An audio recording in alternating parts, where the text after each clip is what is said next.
Guidance Development Studio is an application development environment for the embedded controller. You should have been given an installer for GDS from your account team.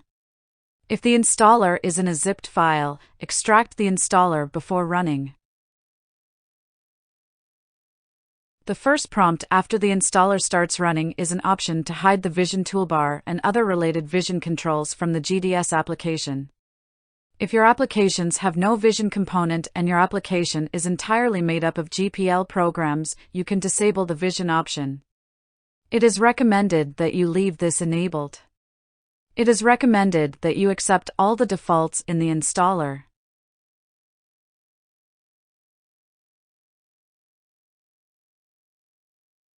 After the installer is finished, you can start Guidance Development Studio by finding it in the Start menu Programs.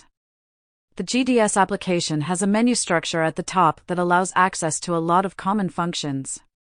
In many cases, the functions available under the File option are also available in the GDS GPL toolbars and other controls.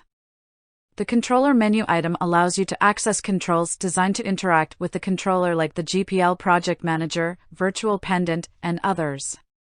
If these controls are not already visible in the application, they can be selected here and they will be displayed.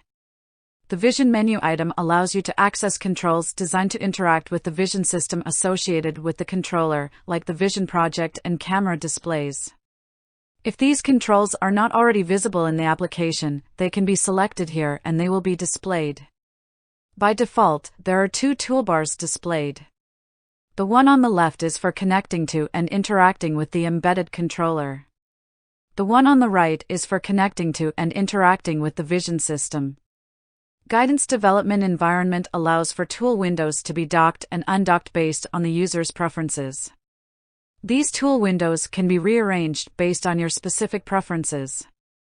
When the application is closed, the layout of all tool windows are saved. The next time the application is run, the layout is restored.